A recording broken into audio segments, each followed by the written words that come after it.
At an early age, I think the best thing you can do is consume entertainment in English. When I was a kid, I was watching Doctor Who and with English subtitles, and that really drilled into me how to pronounce the words in the language.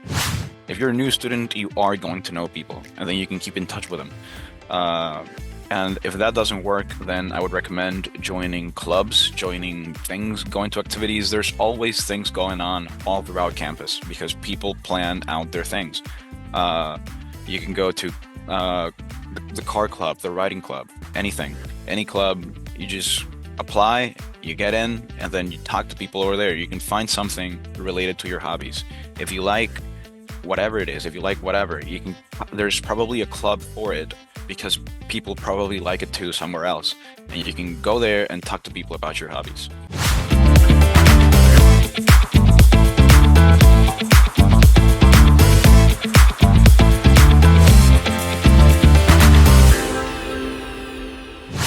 Hi, welcome back to Beyond Borders, a podcast that will give you tips and share experiences of what the real process of applying to university is. I'm your host, Miranda Montoy, and I am glad to be here one more episode.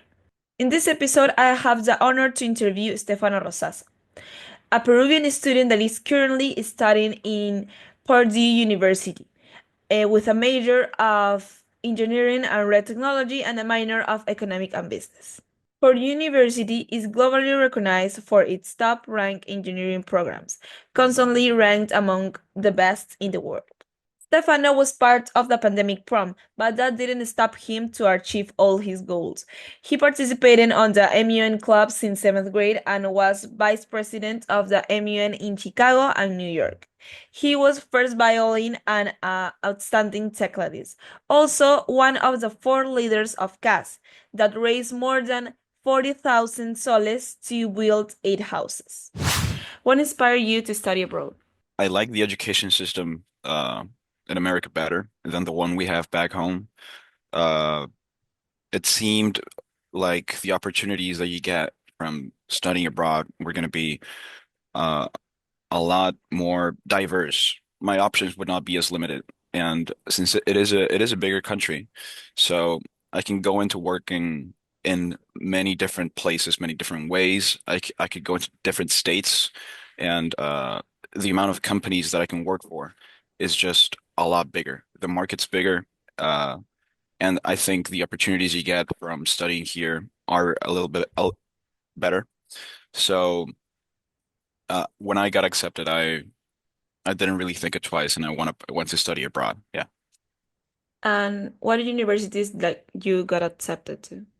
Well, I got accepted to a few, and of them, on the initial application process, I got accepted to Georgia State University, which is in Atlanta.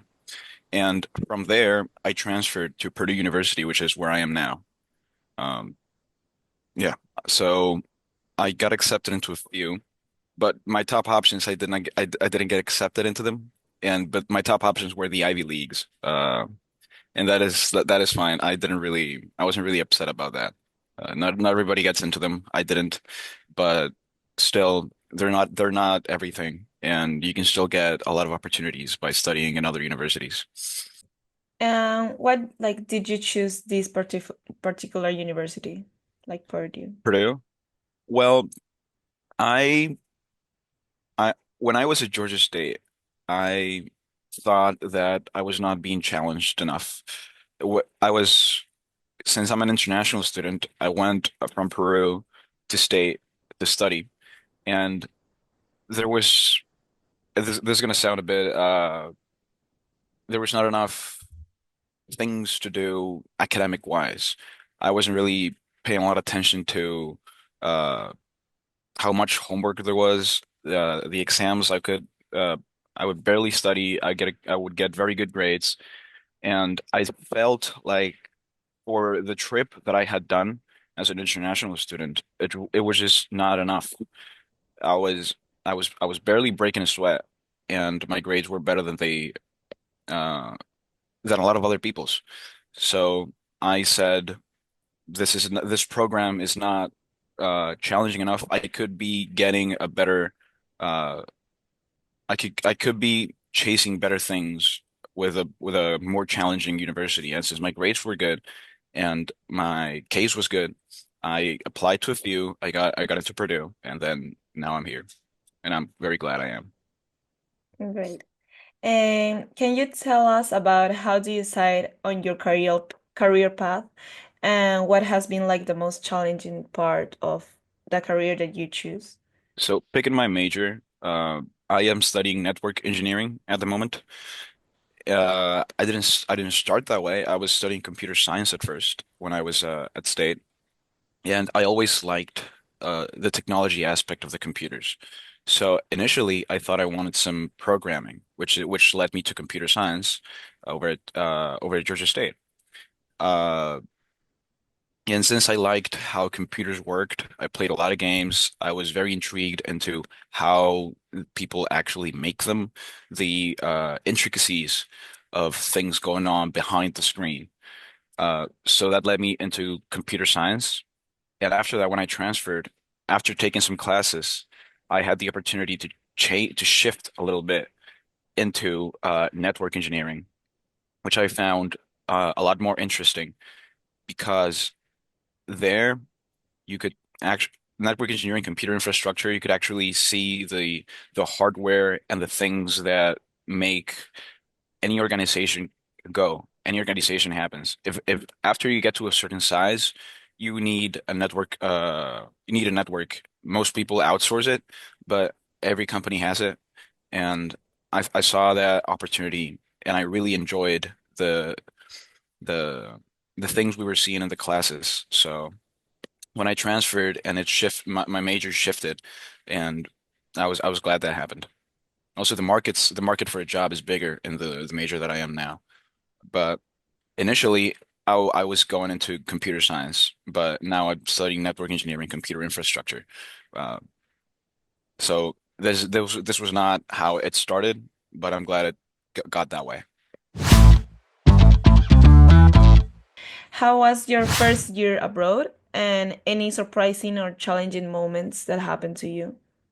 Um, my first year abroad it was good, and I think a lot of making the shift easier came with the help of my uncle because I lived with him for the first year and a half that I was in the States.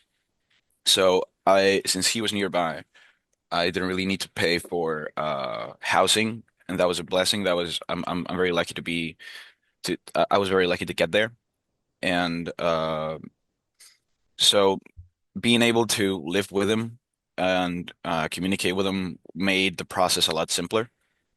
As for the actual academics of it, uh, I think my English always is quite good, so it didn't really pose a lot of a challenge in that way because as a kid, I was always watching a lot of entertainment in English, like a lot of it.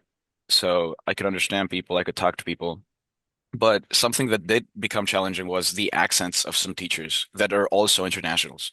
Because when you go to universities here, a lot of the teachers are not American. A lot of the professors are either they can be Chinese, Indian, Russian, whatever it is. And they sometimes they get like quite thick accents. And I remember I was taking calculus and this and my professor had a very thick accent, and I would go to class for the attendance. I would understand nothing, and then I would go out on my own, study on my own because I didn't really understand what she was saying. And then sometimes you got to do that because sometimes it is not my first language, English. So uh, to understand some people, sometimes it gets hard. And like, what is a tip that you recommend to like be better at English like at early age? At an early age, I think the best thing you can do is consume entertainment in English. When I was a kid, I was watching Doctor Who, and with English subtitles, and that really drilled into me how to pronounce the words in the language. So, uh, if you watch TV, just do it in English. If you're going to watch some videos, watch them in English. see that everybody consumes entertainment. Just see that the entertainment you consume is in English, and slowly, without you even noticing, you're gonna get down the pronunciation of how things are supposed to sound, and you're gonna get down the understanding bit, the grammar. You can get some slang because in school you're gonna get a lot of academic English. If you actually watch videos, you're gonna get colloquialisms and slang that people say when they actually talk, but they don't really say in school because it's not academic. So yeah, entertainment. Entertainment is what I think. Yeah, and also because entertainment in English, I think, in my opinion, it's better than in It, Spanish. it's a better market. It is a better market. Yeah, it's bigger. Well, another question is, what was the most difficult part of adapting to a new country and university? Was there like anything that surprised you about a university culture? Your first Um, university or Purdue? well, as for adapting, something I missed was the food. It is not as good over here. And I was in a dining plan. I am in a dining plan, but I was cooking my own food when I was at Georgia State. Uh, the transition process was not that bad. Something that I had to get used to was a lot of scheduling. Because I lived like a 40-minute drive away from the university when I was at Georgia State. So I needed to take the buses to cut costs down, and the last one left around 6. So I was at university at 8 a.m. Every day of the week, and I was back at 6, taking the bus at most. But just the schedules because I was not used to that. There were a lot of holes in the schedule that I needed to fill by either doing homework or talking to people. Uh, because since I needed to take the bus to get there to come back, and there was only two of them, I had a class at 8 a.m. My next class was at 3 p.m. and I needed to fill that time somehow. And I don't know. I guess that's that. I had to get used to it a little bit. Figure out what to do with my time. Yeah, and how did you deal with homesickness? And do you have any routines or activities that you do to help you to feel at home? Well, the thing I missed the most was the food. I love to eat. I love the Peruvian food. I love it. And I talk to my parents a lot. I talk to my mother, my father. Uh, Whenever I'm missing home, I talk to them. But if I'm really missing home, I'll cook something. I learned how to cook when I was at state, and just by just cooking a lot of Peruvian stuff, giving it to my uncle. Uh, and yes, the food when you cook it, when you get the ingredients, it makes you feel like you're back there for a bit. And what was it been like living with international roommates or students for different backgrounds? Any stories or lessons that you have learned of these people or experiences that you like have with new friends? Well, last year I had a roommate. I had two roommates. One of them was American, the other one was a Japanese international student, and they're quite different. The the Japanese one was quite particular about his things, and he has all the right to be. So whenever I walked like past his desk, past all the things, I could not bump into anything. I could not touch anything. He would complain a little bit, completely fine, because those are his things, and meanwhile, the American one was like, if you really want anything from my desk, grab it. If you need it, grab it. You don't have to let me know. And I'm like, sure. One time I needed a stapler, I just grabbed it, stapled. If I would have needed it from my other roommate, I probably would have called. So you have to change. I would have called before I actually took it. So you have to change how you act around certain people based on them. And you can see that in the different cultures that they come up with. And but that is all dealt with in the roommate agreement because at the very beginning of the year, and if you're in a dorm, and this happens at every dorm, everywhere, your RA, which is the person in charge, is another student. and he is in charge of the entire floor of the dorm. He goes room to room and schedules meetings with all the roommates, and we have to sign a roommate agreement in which the RA asks us, uh, "What do you think should happen? What is your policy on anybody taking your stuff? What do you feel? How do you feel about anybody grabbing the jacket of yours?" And every possible thing is dealt with in the roommate agreement. So we're all on the same page at the beginning of the year because we sign an agreement and we talk about things, and we make sure we're on the same page, and that eases a lot of the conflicts that can happen. And you, like there in United States, do you think in English or you think in Spanish?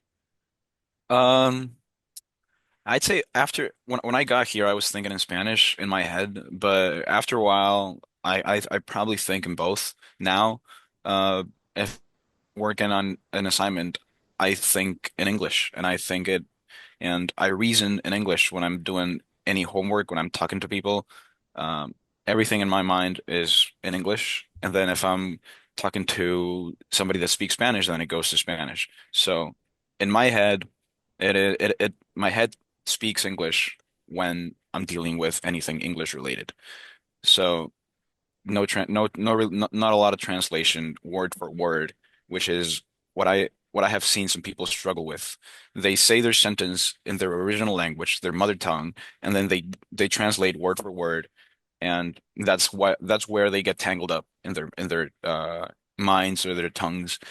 So if you think it in English and then you speak it in English, you never really had to translate in the first place. But to get there, you have to have a certain level of English that that that you can manage. What advice would you give to students looking for scholarships or funding to study abroad? My advice would be to apply. And it may seem short, it may seem obvious, but if you apply, the worst thing that can happen is you get rejected and you are where you would have been had you not applied.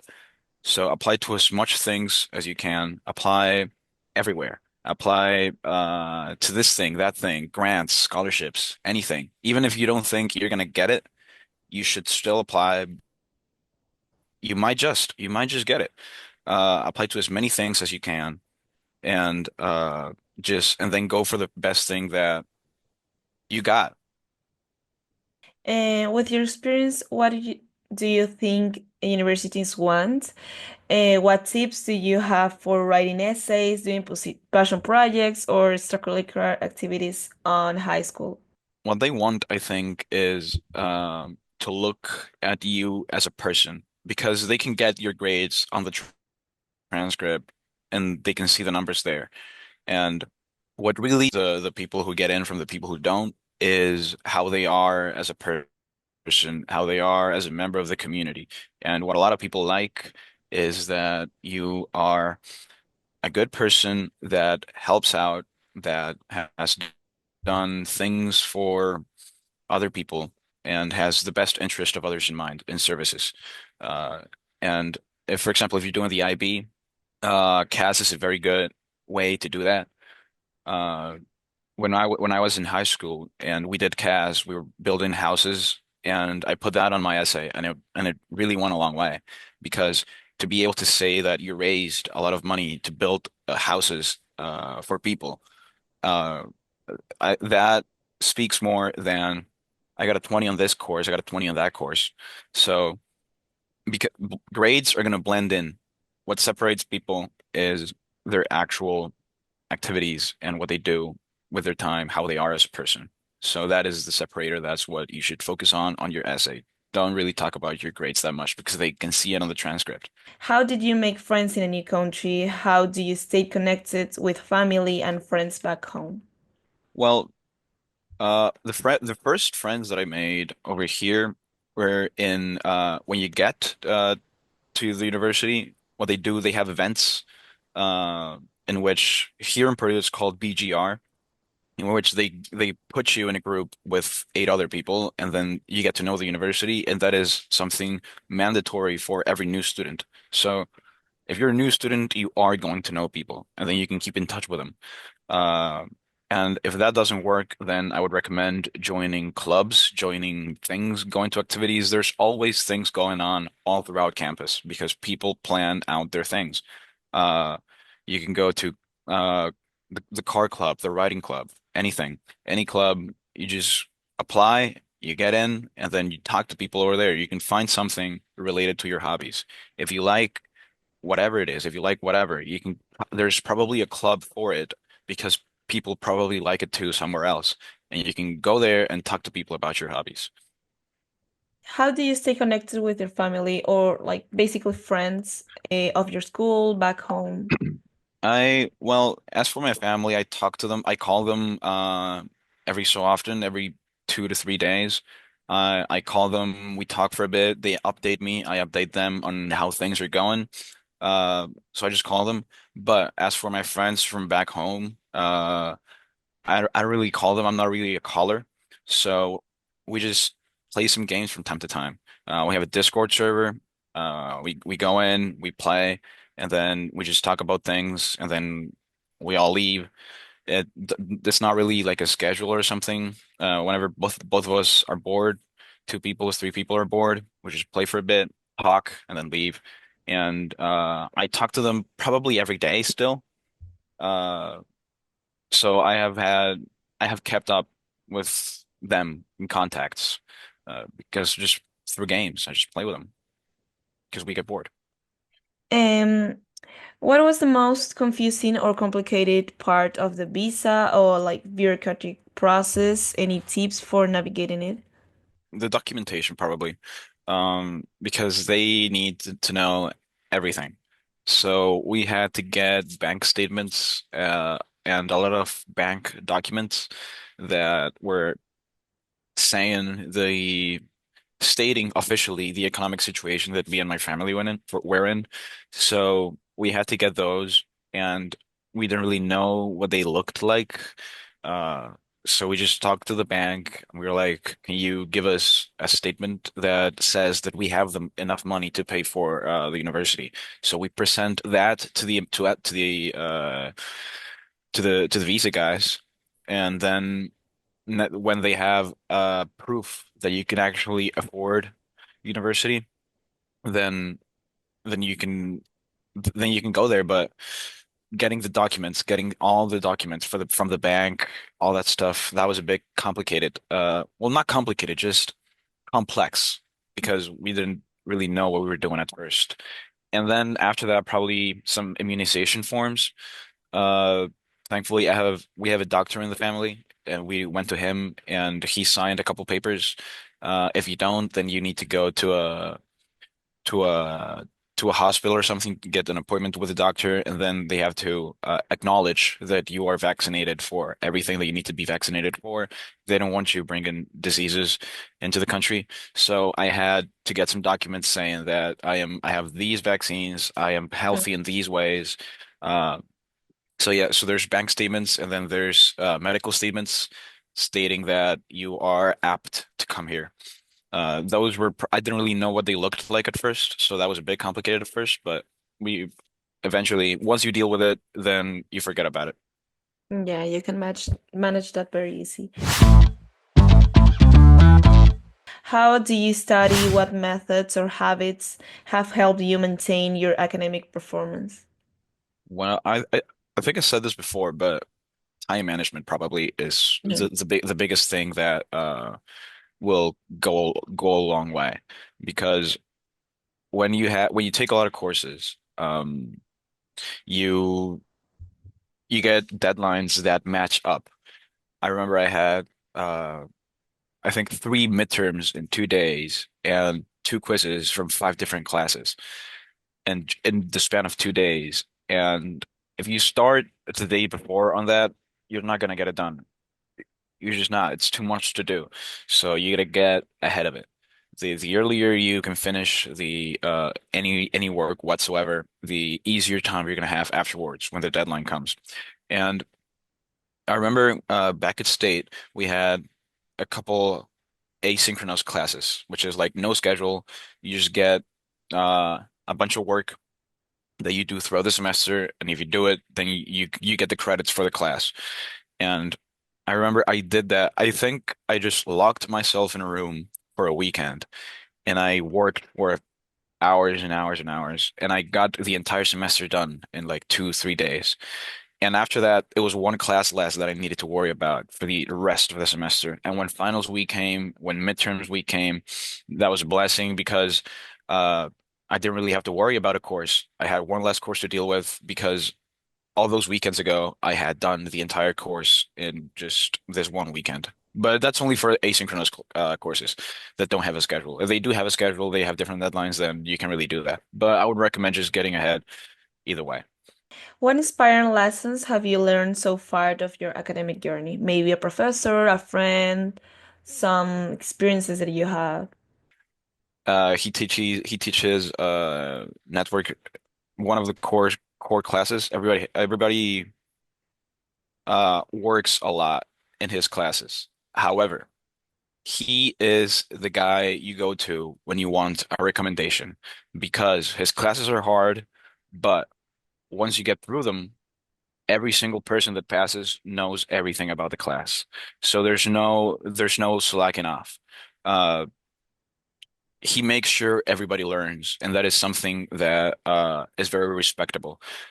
Well, when I say everybody hates him, I don't mean him as a person. Everybody just works a lot.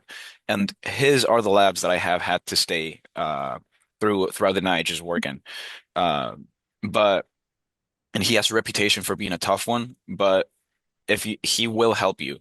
So if you go to his office hours, if you have any doubts, uh anything, he helps, but he does make you work for it. He will not give you an answer ever, but he will help you get to the answer yourself. So I think that is quite valuable. It is better to be useful and helpful than actually liked. Because there's other teachers that everybody slacks off. They have an easy A on the class. You just show up, do your work, get out. You don't really learn a lot. And sometimes that happens. However, but the classes that will help the most as a professional are probably Deadman classes, which is his last name, are probably his classes because he's great at explaining things, and although you work a lot in his classes, you're gonna learn regardless of it. And every time he writes a recommendation, the people get jobs because everybody knows him. And if you have his sign of approval, uh, then you're a good student because you have to be. Okay, next we have what advice would you give to someone thinking of studying an international university? Um, I would say that they should look at the campus life, how things are. Every university has a lot of videos of people living there. You can look at people who post things on YouTube about their life at campus. And if you like it, then you should go for it and apply. And even if you don't think you can get in or afford it, you should still apply to as many things as you think you would enjoy. And afterwards, if you get in, you go for some financial aid, and then you can study here.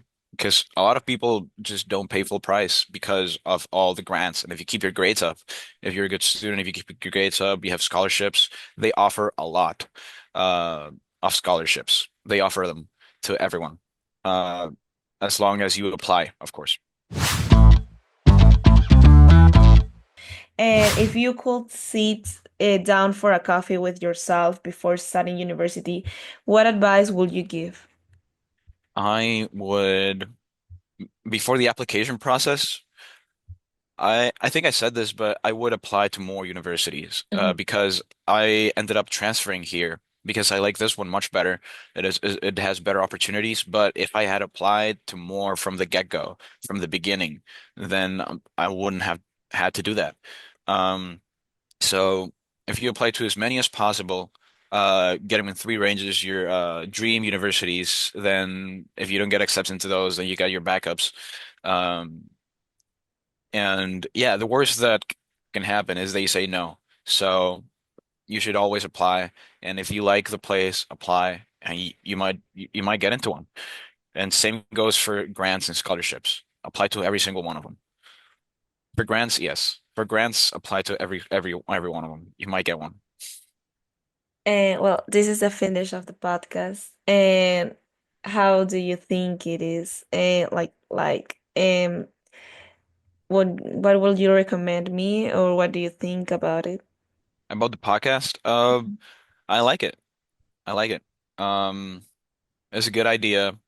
I think it's going to be quite helpful. The more people you get, because every single person has a different experience in the application process.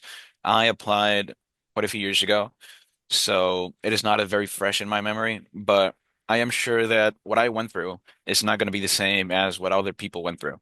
So the more people you ask, the more that people who watch can get an idea of what they are up against, what they are going to face. And you can get some good tips. This podcast can be very helpful. Thank you, Stefano.